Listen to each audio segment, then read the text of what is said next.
Hey everybody, this is Marian Cowie Owen. And this is David Owen. And this is You Show Me Yours, the podcast where a married couple talks about the movies and television that they loved before the first date. And today I was made to watch The Babadook.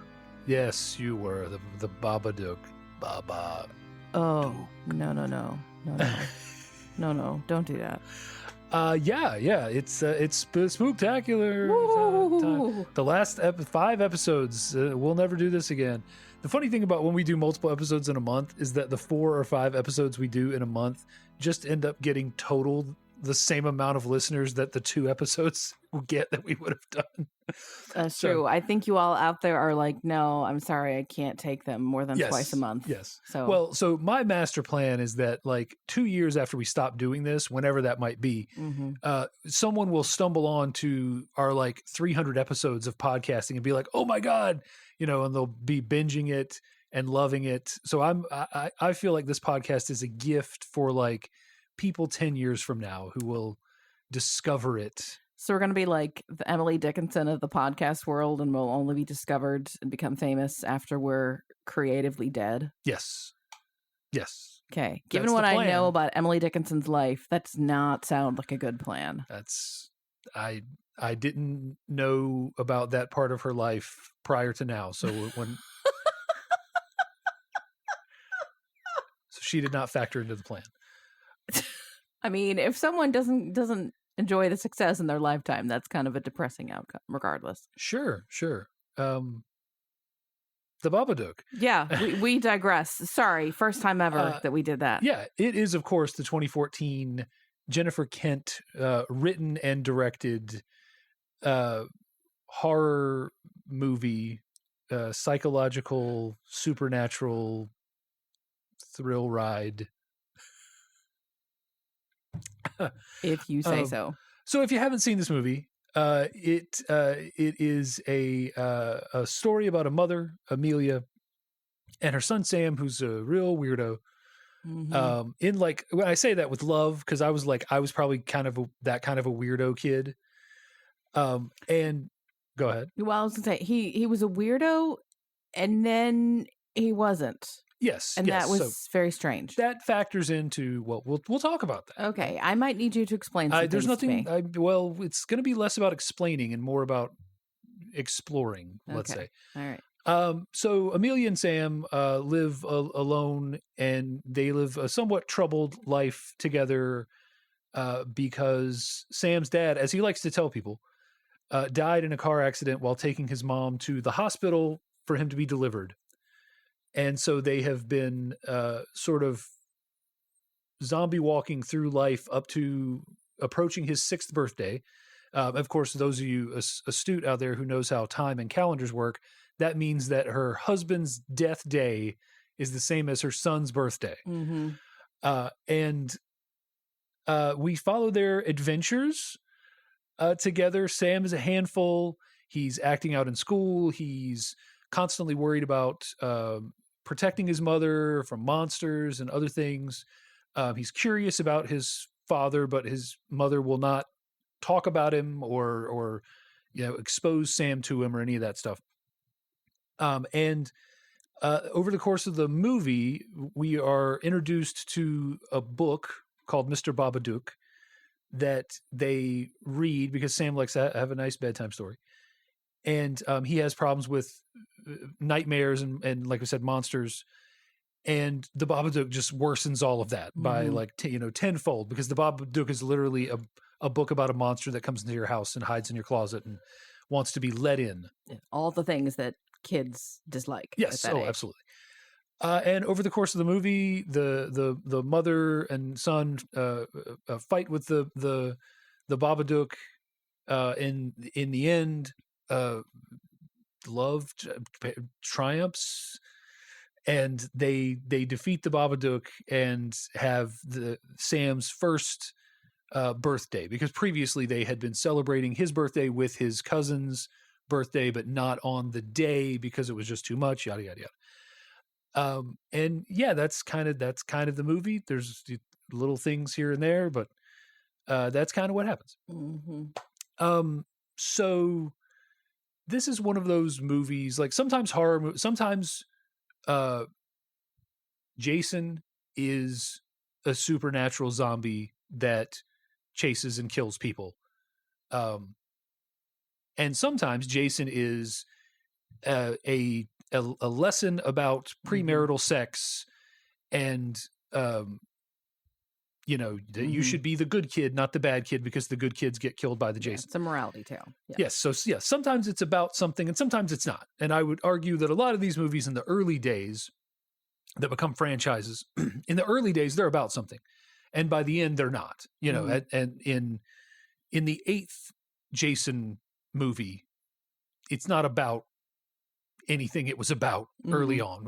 In Jason X, when they unfreeze Jason in the future and he gets fused with cybernetics and becomes Super Jason, that's not about keeping it in your pants.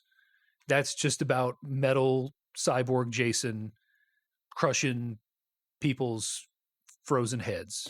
One of the classic literary themes. Yes, watch Jason X if you haven't seen Jason X. Oh, my God, watch it. Dear, please. No, I it's decline. amazing. You don't need to have watched any of the rest of the series because they give you all of the exposition as to what Jason is in the movie.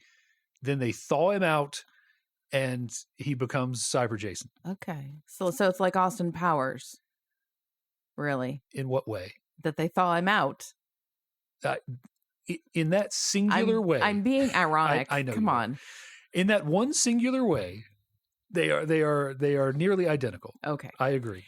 Anyway. Yes. Yeah. So my question to you is, what is the Babadook? Grief. And sure. Very, very, very long acting postpartum depression. Yeah.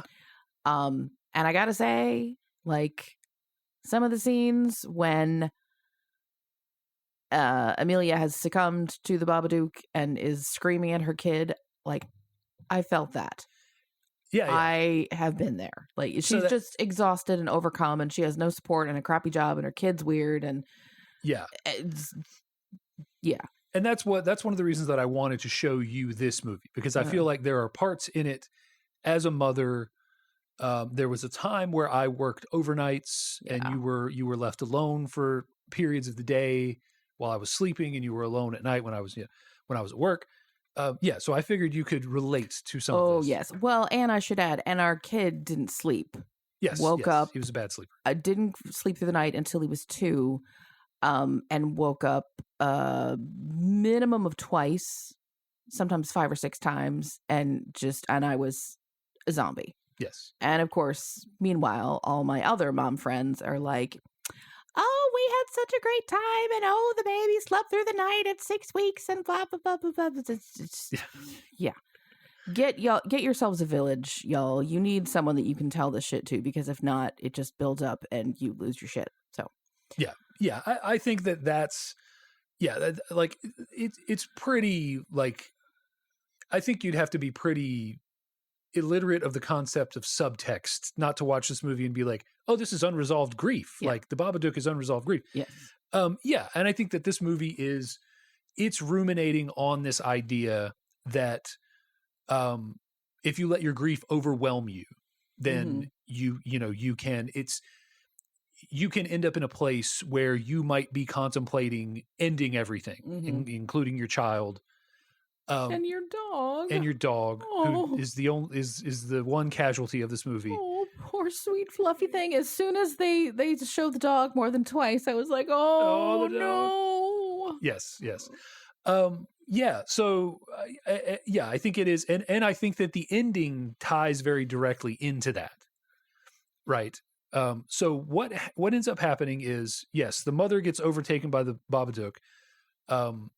They read the book the first night, and the kid starts to get a little freaked out. He starts to potentially see the Babadook. Is it just his overactive imagination? Who knows? And then eventually the mother starts to see strange things happening. She tries to go to the police, including getting called by the Babadook, who, like, I don't know, is he does he have a landline or is he calling on a cell? Like, how does the Babadook call you? Yeah, what's the caller ID say? Right, I yeah. need to know. Just says Baba. Yeah, that's his first Baba. name. Yeah. Um, and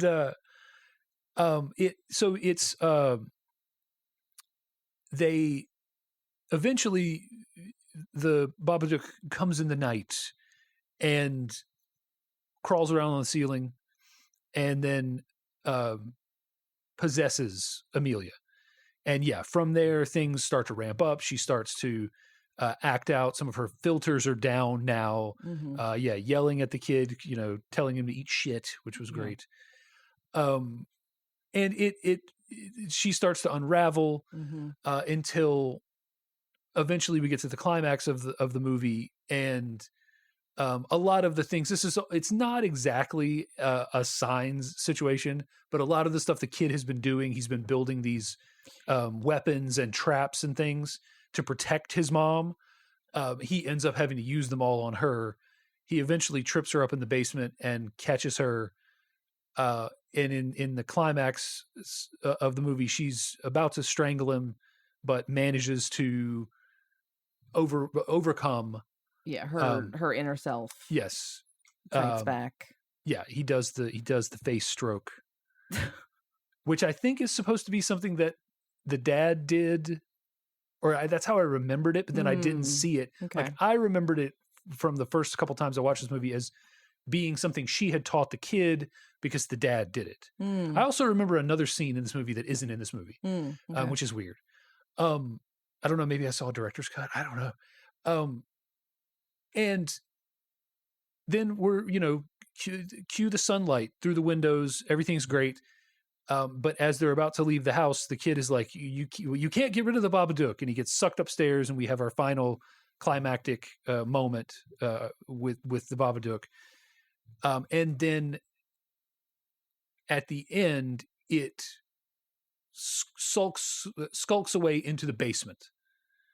And then we see the Amelia and Samuel celebrating his birthday. They're happy. The Child Protective Services people who had come at one point during the height of the sort of, because Samuel gets kicked out of school, they seem also satisfied that everything's going to be okay. Rather easily satisfied, I thought, but that's neither here nor there. Well, and then at the end, they're collecting worms and stuff in the garden.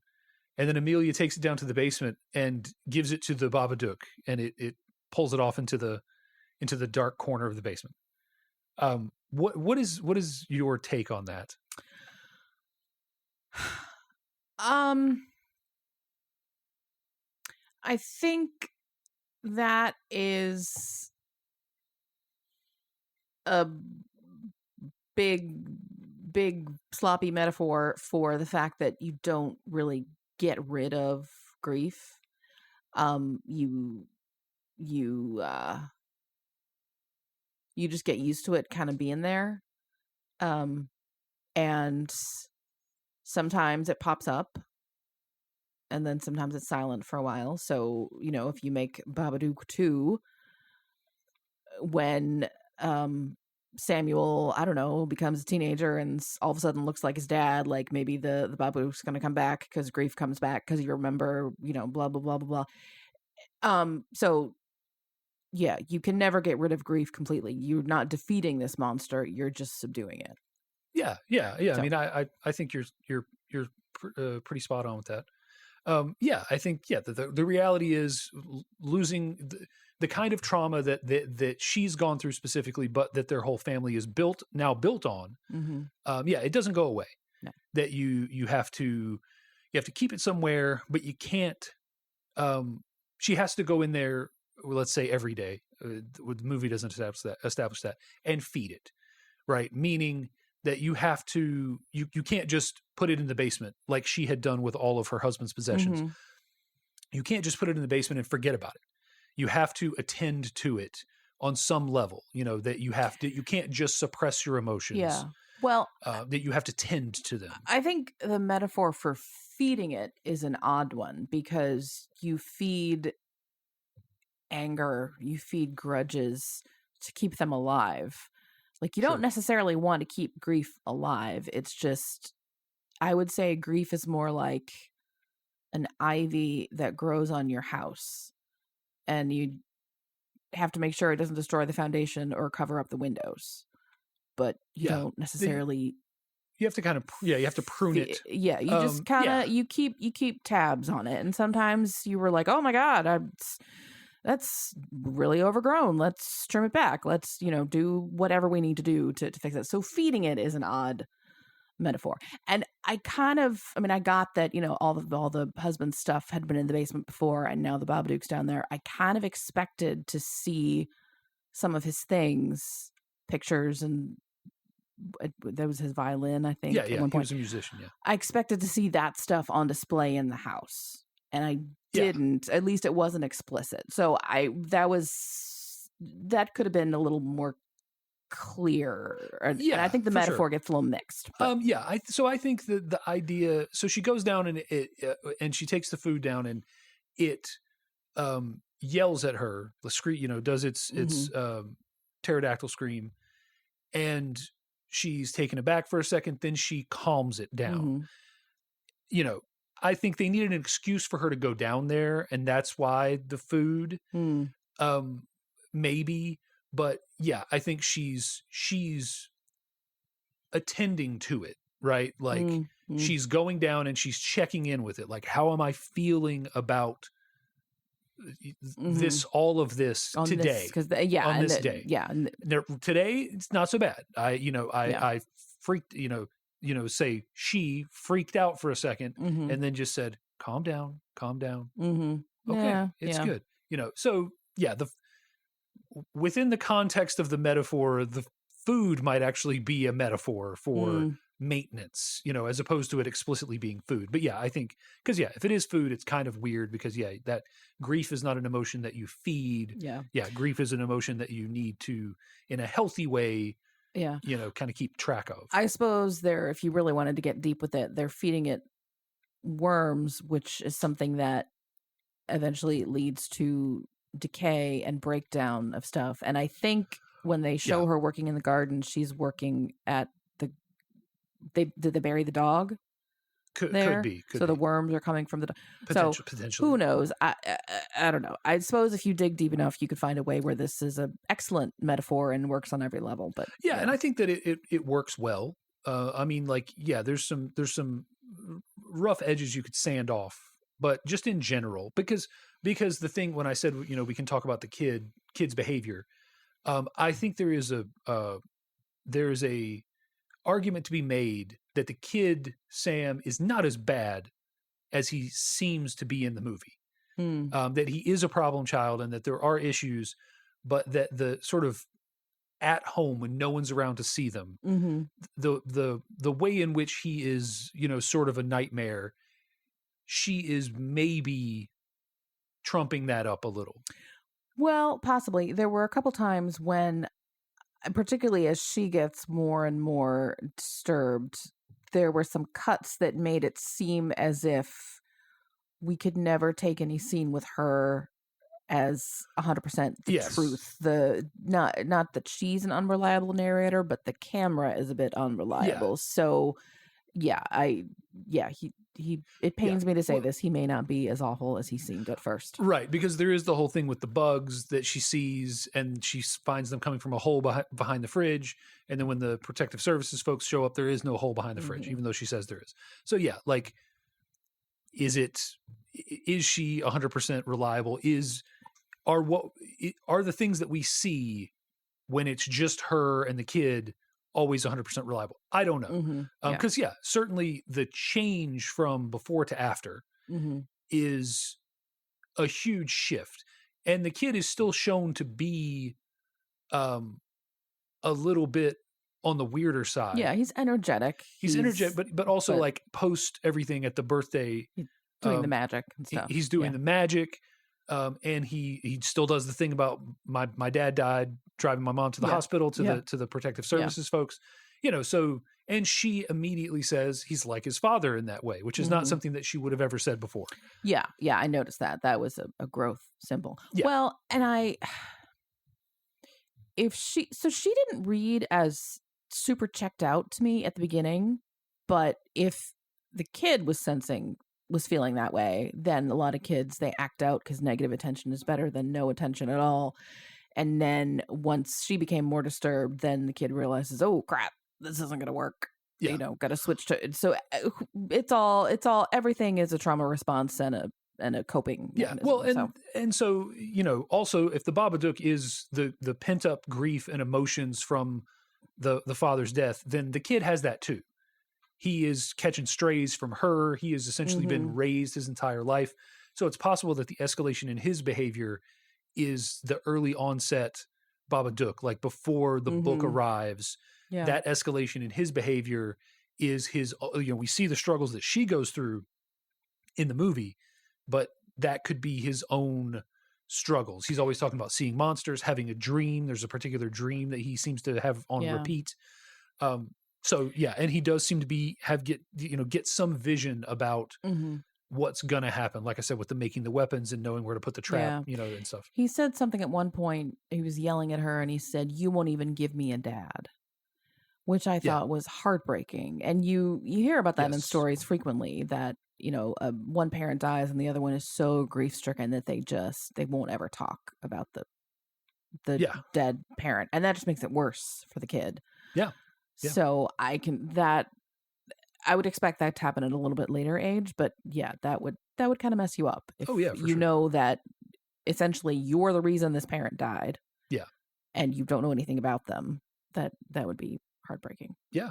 Yeah. And that brings me around to the scene that I thought existed in this movie that didn't, that makes me question if it ever existed, or if I just thought when I saw it the first time or the first couple of times, it'd be cool if they had this scene.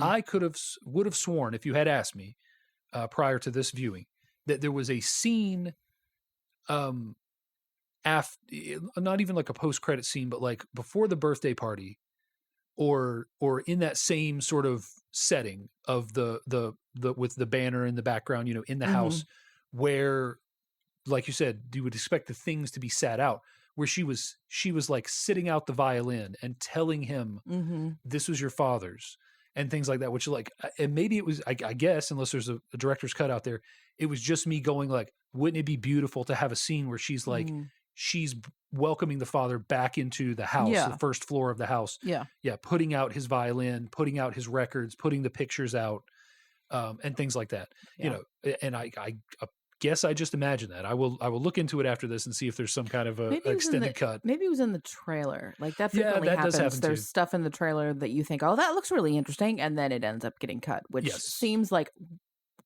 why? Yes, the most famous one of those for me is from Robin Hood Men in Tights, where where in the trailer there is a scene where Robin is shooting an arrow, and he shoots the arrow, and it's a part that's in the movie where he shoots the arrow. He shoots the arrow, and then they cut to a model, and it looks like they're trying to make it look like a model of a tree with a target on it. Then an arrow hits, and then the tree splits in half. The whole tree splits in half. And I'm like, oh, it's funny. It's like the arrow splitting in half, but he split the whole tree in half. Yeah. Ha ha ha. Then that scene is not, the tree splitting in half is not in the movie at all. Oh my gosh, that's so disorienting. Yeah, I know. Yeah. And sometimes that stuff gets really, really bad. Whole characters get removed and stuff like that in the editing process. So I think you'd have to be not paying attention to not understand that this movie is about grief and the loss of a spouse, the like you said, postpartum, things that she's never, unresolved grief, especially, in particular. Yeah. Which I think she just didn't have time to do. And her sister honestly kind of sucks, but her sister probably, it seems like, had a newborn at the same time. Yeah. So there's just, Yeah. And then, and that's, you're pregnant together at the same time as your sister. Yeah. And then your paths just diverge, and Amelia even says to her sister, Claire, you never ask about me. You never ask how I'm doing. Yeah. And Claire, of course, like neglectful family members often do. They're like, I always want to know how you are. I'm always curious. Like, yeah, but do you ask? You don't. Yeah. That's the thing. Like, listen to what she said versus what you said. She said, you never ask. And you said, I'm always concerned about how you are. Okay. But did you ask? Or to put it in terms of what's helpful after a loss or after a baby, there's a difference between saying, "Let me know if you need anything," and "I'm bringing you dinner. Do you want pizza or Chinese?" Right. Yeah. Yeah. And showing up with it. Oh, Like yeah. those, those are very, very different things. So, Yeah. and people always feel like they're doing something when they say, "Let me know." Yeah, for sure. But Yeah. There's, tell me if you need anything. Like, yeah, the saying is might be the hardest part. mhm. Yeah. So one thing I wrote down for this movie is tension. I think this movie does a really good job of building the tension, because it's so often just these two characters together Mhm. with like just interspersed other characters here and there. And I think a lot of movies can get this wrong. They can rush it. The really explicit appearances of the Babadook don't happen until like the second half of the movie.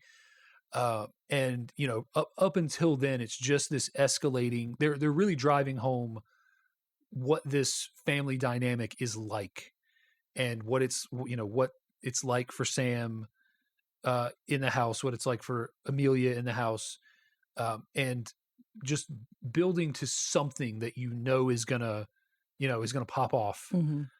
at some point. And of course, it does really well. And I think, yeah, some movies just they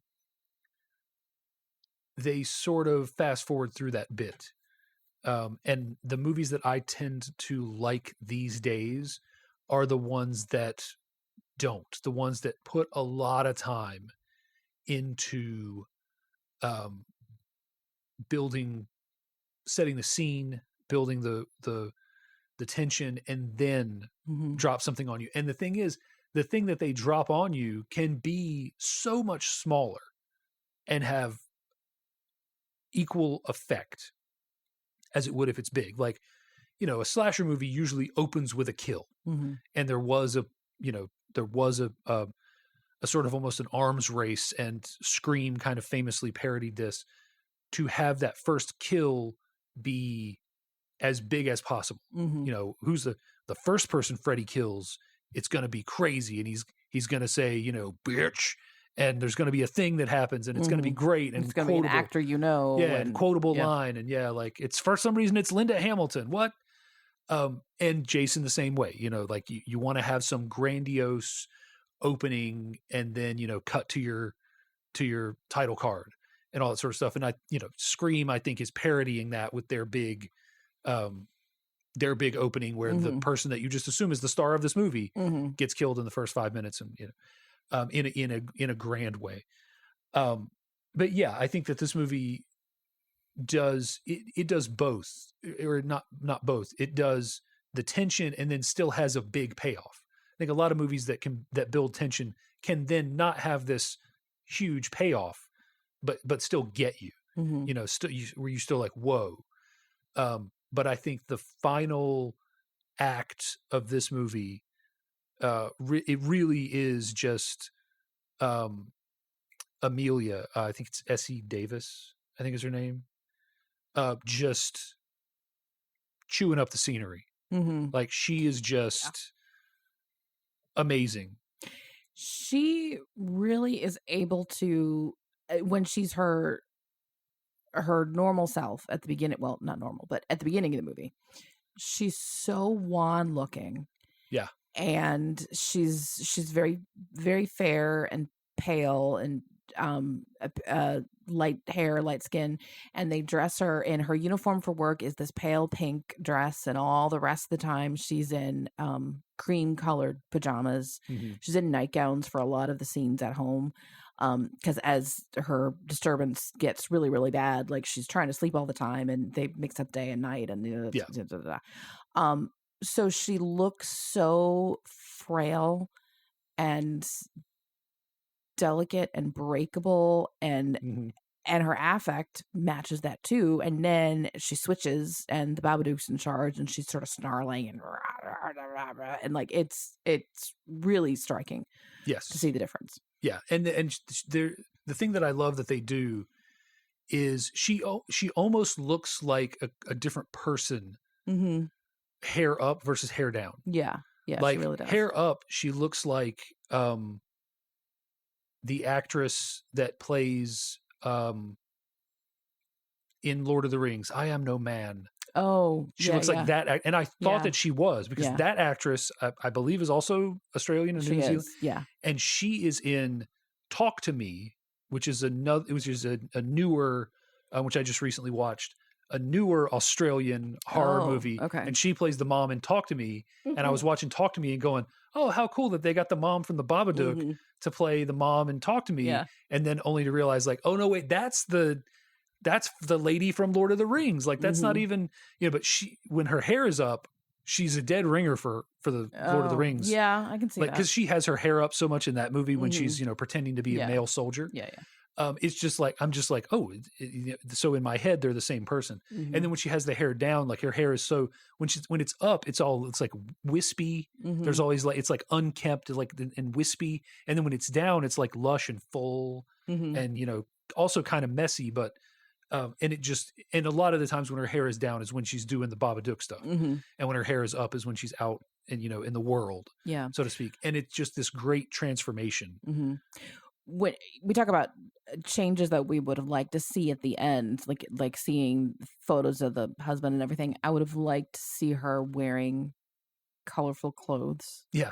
As a symbol of, like, something is blooming now. We're and they hint at that with when they dissolve to the outside, they show a flowering tree. Yeah. So they're alluding to that, but yeah, they could have hammered that home with because prior to that final scene, even the stuff that's outside is kind of muted. The whole movie is kind of muted, and then that final act where they're out collecting the worms, that final scene where they're out collecting the worms, it's much more golden. It's spring-like. It's more spring-like. Yeah. And it's just overall, it's just a little bit nicer. Yeah.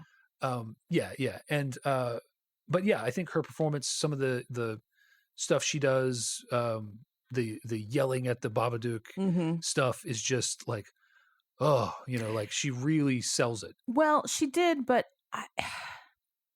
so what she says in the end, what is it? Is what is this? This is my house. You're trespassing here. Yeah. Don't touch my kid. If you do, I'll kill you. And I kind of thought, I know what you're going for. Like, you want her to be engaged in protecting him, but that did not quite seem like enough to me. I don't know what I wanted, or maybe we just needed to see her stop being such a wimp about things. But sure. I did think that she had been protecting him before, like the early part of the movie. Her son basically gets kicked out of school. I forget for what now, and she stands up for him a little bit. I mean, they keep talking about, oh, the boy is a problem, the boy, and she's like, stop it. He has a name. Yeah. He's Samuel. And he's not going to be at your school anymore. And, and so, like, she doesn't just sit there and take everyone's crap. So, but I get at the end, like, she has to grow a backbone and stand up for her kid and show her love for him. And that's part of sending the grief away. Like, I get that. It wasn't quite what I would have wanted, but I see where they're going. Sure. I guess I have maybe a slightly different take on it. So the Babadook often takes on the appearance of her husband. And I kind of took this is my house to mean not your house, Oscar, my husband.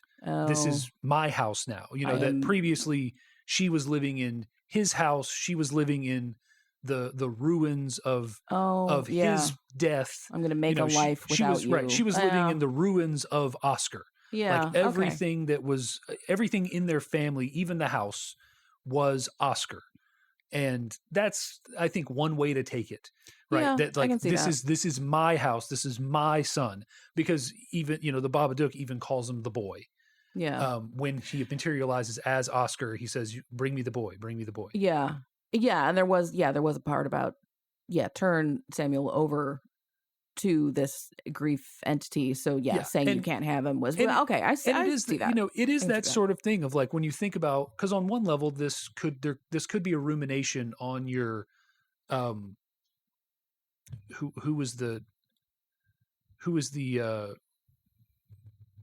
mother that put the kids in the car. Oh, Susan Smith. Yes. Ooh. It could be a rumination on that sort of thing, right? That like, because all the Babadook is asking for is the boy. Mm-hmm. I just want the boy. Like the Babadook is the part of her brain that is saying, if this kid wasn't here, like this kid is the reason your husband died, because you were rushing to deliver him. Yeah. So essentially this kid robbed you of your husband, that your life will be so much better once this kid is gone. And when she says, like, when she's not her fully herself, or not, that's not true. When she's out of control, put it that way. And because I think that's the hard part about this is these thoughts, these awful things that she's saying, those are part of herself too. Yes, 100%. That she hasn't dealt with. But she says, do you know how often I wished it was you that had died? Instead. And I would love to do you know how many times I imagined smashing your head against the, I mean, like, this is some dark shit. And that's she's that saying postpartum that you were mentioning, like that to be clear, if you are a mother and you think those kinds of things, you are not a bad mother. You are just having a very, very hard time,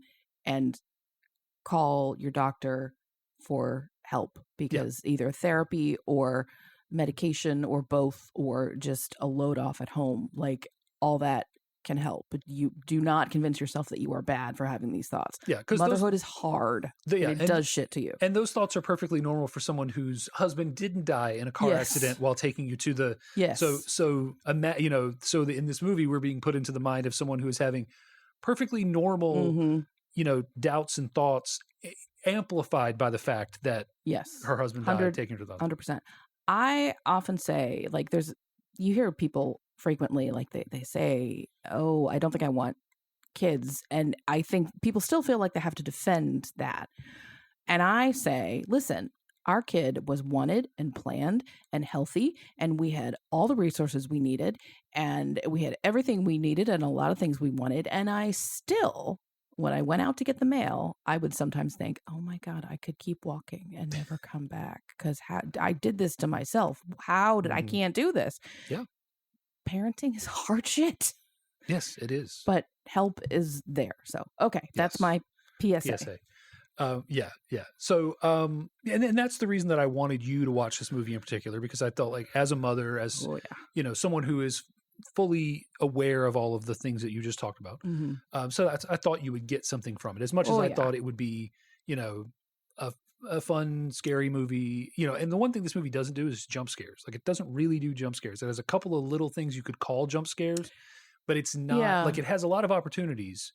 Yeah. Well, the Babadook is very, like, he creeps out of the shadows very slowly, or like you see the long hands, and he like curls the nails. What's actually funny is I've been seeing a lot of influencers out there with super long, like 2-inch nails, and they do that thing where they just, clack them together. So and that's what I'm going to think of now when I see them, is Babadook. But so one thing is, as great as the mother is in this, I think the kid does overall a great job. But there are a few scenes where he just, and I don't know how you do this with a child actor, but there are a few scenes where he should be more scared looking, and he is more smiling than he should be. And I don't know if that is just his face and how it works. He has kind of a strange face. He does. I shouldn't say that. That's mean to say about a child, but something's off. Like, the eyes are really big or something. I don't know if this is inappropriate to say or not, but he looks like a little person.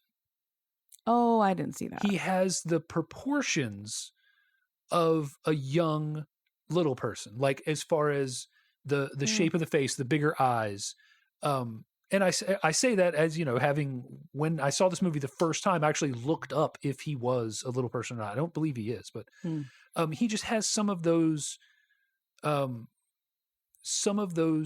facial characteristics that I associate with, and that would be a thing too, right? Like, you're not going to get a 6-year-old to play this role, but like a 12 or 14-year-old little person could play this role, pretty well. And you sort of skirt past some of that, like we're yelling "eat shit" in the face of a 6-year-old, which they're not. Like, like the editing is well done, but you can very clearly tell that in some of the most intense moments, she is not saying those lines to him. Yelling at a double, and there's a coverage or there's a double.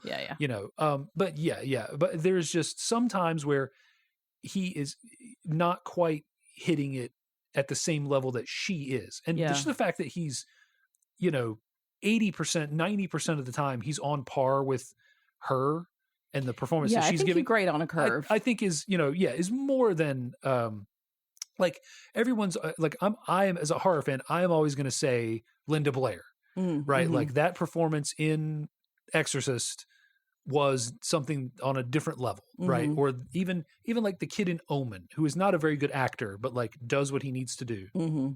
And I think they're asking a lot of this kid, and I think he hits the mark most of the time. So I wanted to like simultaneously say great job, child actor, and sometimes it's just not quite where it needs to be. Yeah, but so maybe great job, child actor, less good of a job to the editor.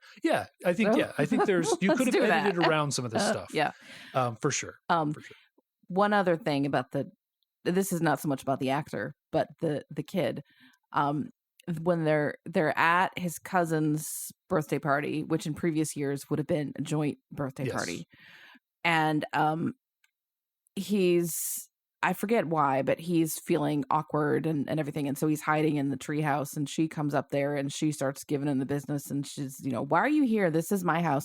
Nobody wants you here. Your dad didn't even want you. That's why he died, and blah, blah, blah, like all this terrible, awful, because like kids can be little shits. Yes. And she's saying all these terrible, awful things. And he finally can't take it anymore, and he pushes her out of the treehouse. Good for you. Oh, yeah. That was exactly what you should have done. I mean, in no way should you have done that, but yes, you should 100% should have done that. And the girl breaks her nose and well, I know, like he pushes her out like straight back, but she somehow turns and falls on her face, and I was like, you little brat, you did that on purpose. You just you decided to make it worse. Blah, blah, blah, blah. Yeah, the logistics of that midair turn are questionable. Yeah. So the other thing I think I said last week was that this was a fairly female or like mother-centric story told by a woman, which isn't something that you get in movies in general, but horror especially. And the director Jennifer Kent, I think, is one of those voices, that is unique in the world of movies in general, but made a follow-up to this. I think it's called Nightingale, which I need to watch. Oh yeah, I've like a period seen piece. Trailers for that, and it looked really good, but I have not seen that. But yeah, just I put that on the list just to say, like, this movie has an interesting story to tell that I think is not a story that a man would have ever thought to tell. And this is why you need diversity in screenwriting and directing, right? Like, I don't think I think Jennifer Kent could have written this movie and it would have been mishandled in the hands of even like a good male director. That's just stuff you don't think of. Yeah. And now there are male directors who I'm sure would have done this movie great. But yeah, I think, getting someone in here who's writing a very sort of female story and helming it, I think is just, we need more of that. And that's the whole reason I put that on the list, to say that. To be clear though, you say diversity, like that's diversity, not just in personnel, but in ideas, right? So that's not like, well, we had a female director on our Bond movie, where Bond sleeps with a lot of girls and we show tits. Like, that's okay. Yes, that's technically diversity, but that's not intellectual diversity, right? That's not diversity of ideas or lived experiences or anything like that. So that's putting a female name on the poster so you can check a box. Versus this is an experience that is going to resonate with women very differently than with men. Oh, for sure. That is what truly matters. Yeah, like 100%. Like, and not only that, hopefully, resonates with men and opens their eyes to, oh, okay, this is stuff I hadn't thought about before. So, and that's true whether the diversity you're adding is gender, racial, ethnic, religious abilities, neurodiversity, any of those things. Yeah. Oh, 100%. Yeah. And the other thing that you brought up while we're talking about that realm of sort of thought is that the Babadook is a gay icon. Yeah, I couldn't remember why, and after watching it, I was thoroughly confused as to why this happened. But I remembered hearing that in sort of the zeitgeist. Yeah, and we looked it up, and it appears to be. I don't know how you trust the internet, however you will, but yeah, it appears to be an accidental listing of the Babadook as in the gay and lesbian section of Netflix's like Pride Month selections. And then people started like taking the Babadook. Like there's a very specific drawing of the Babadook that's like from, like mid thigh up. Yeah. And it's got the long fingernails at the side. He's and kind of grinning. It's got his top hat, and he's kind of grinning. And put him on a rainbow flag and, doing all this other stuff. And yeah, I think it's kind of hilarious. There's nothing gay about this movie at all. And Megan also, I think, became a gay icon. And I remember reading something that explained why, and it made a little bit more sense. I don't remember it. But it made sense at the time. But this, nothing at all. But I guess, yeah, sometimes like you're like, well, when there's a glitch in the algorithm, we're just going to take it and run with it. Yeah, and I think that there are, you can see your journey in just about anything if you really want to. Like you could see this as a coming out sort of story if you really wanted to. The Babadook is as opposed to suppressed grief. Yeah, it's your suppressed homosexuality fighting its way to the surface. Yada yada yada. Yeah, you could. You could do that, but yeah, it is looking at some of the pictures. It is just it's quite hilarious that this managed to happen off of an accident. Netflix's sorting hat when it comes to putting movies in different categories is oftentimes real slapdash. There are things that I've seen. It's not as bad as like they put Breakfast at Tiffany's in the Asian American heritage silo. Yeah. But close. You're like, in no way is this. Yeah.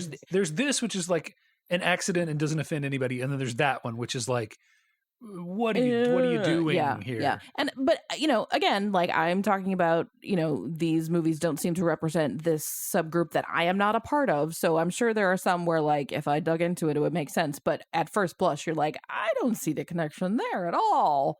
Yeah. So I'm going to put it down to the sorting hat is a little faulty, but enjoy it when it's funny. For sure. So, yeah. Well, let's see. Do we have any final thoughts? On this? Yeah. The only other thing I wanted to say was, and this will not matter to you at all. Oh, okay. I put that one sound effect on there. I totally understand what you're talking about. So there's a sound effect, and if I can find it, I'll insert it here. That sound effect is a Godzilla, like it's used in Godzilla movies. What? Yeah, it's like wah, wah, like you just heard. That does. You sounded like pterodactyl. Yeah. I'm sorry. Did I just say pterodactyl? Pterodactyl. I did. Like I did when our kid was a baby. Perry. Yeah. Yes. Our kid was a pterodactyl for like a week. Yeah. And it in my head, like I can't separate that. It's like the Wilhelm scream. If it takes you out when you hear it. When you hear it, you're just like, oh, that sound is from a monster movie. Like I think it's Godzilla where I've heard it the most. But yeah, it's a stock sound effect that is like, it sounds cool and it doesn't sound like something that a human would do. Well, thus I can't do an impersonation of it. But yeah, that sound effect, it took me out of this movie. I think they use it twice. Every time they use it. Yeah. So final verdicts on the Babadook. You're recommending this one to people, or? Yeah. I mean, yeah. So I think that this movie is just like I was talking about with It Follows. I think it is a modern staple. Mm-hmm. I think it goes in there with It Follows and several other movies that have come out over the last 10 or 20 years. That I think go alongside your Hellraisers and your, when you were asking between 2020 and 2024, what are the classic horror movies that came out, 20 years from now? I think this one will be on the list, along with It Follows and a handful of others, like Sinister and, Hereditary and these other movies. Hereditary is the one that I refuse to let you show me. It's a modern classic. Nope. Not doing it. Not doing it. Like, that movie is nothing like what you think it is. I've read the Wikipedia description. Okay, sure. I think it pretty much is. I'm good. So, but yeah. So is that your feeling on it is it's worth a watch. Yeah. I would say, I mean, with the grief stuff and the maternal feelings, like, because that's something that I've processed on my own, it doesn't feel quite as groundbreaking and revelatory as it might to somebody else. But if you have feelings about this, then watch it and see if it resonates with you. Yeah, so. But I do think just even the fact that a movie exists that is covering this subject, I think is pretty cool. Yeah. I think it's worth a watch. I think, on a technical level, it's a well-made movie. It has, it's got good cinematography. It's got the way that the some of the spatial stuff is handled, I think is interesting. The levels of the house and the rooms and so it's got a lot of merit outside of the the thematic stuff. The thematic stuff. So I think the lead actress really does. So amazing. Bravo to her. Yeah, so I want her to wear some color though. So sure. In the sequel, color. Yeah. Well, I think that is the Babadook. We're gonna close the book on the Babadook. The rhyme doesn't. The Babadook. The rhyme doesn't quite work. Gabagool. There. We're gonna tip our top hat to the Babadook. I don't know. Anyway, Milady, says the Babadook. Yes. Anyway, folks, we would love to know what you think about this. Were you scared, more scared than I was? Did you jump? Did you also mourn for the dog? Yes. I also feared for the neighbor lady, but she came out fine, thankfully. We didn't even talk about Mrs. Roach, who I think is a great character. She is a good lady. She's just a kindly old lady. She came through fine. Well, and I like her name because my grandmother had a good friend who we had to call her Mrs. Roach. So I was like, it's her. Let us know what you think. You can reach us a couple different ways. We're an email at ysmypodcast at gmail.com. Also on Facebook. Also our tagline there is YSMY Podcast. You can DM us or you can look at our page and find links to all of our latest episodes. Typically, we have new episodes every other Wednesday, so 2 weeks from today, no matter when you're listening, there'll be a new episode. But during October, we have our Spooktacular, which means we have episodes every single week in October. Yes, this is the last one. We are concluding it today. Yes. However, our next episode will be back to our regular schedule. I will be hosting. I never have any horror movies to show during Spooktacular, but this time I'm going to show Dave a movie that is so detestable. It's not a horror movie, but it's just kind of dumb and stupid, and you're going to be offended by it because it's awful. I'm going to show him Dr. T and the Women. Okay. Was this a remake movie? You would think it was, but I don't think it is. Okay. Like, this is what I mean when I say it's just so Is this Richard Gere? Yes. Okay. Yes. So we're going to talk next time about Dr. T and the Women. All right. I'm sorry in advance. Great. All right, then. So this has been You Show Me Yours. Thanks for listening. Bye. Bye.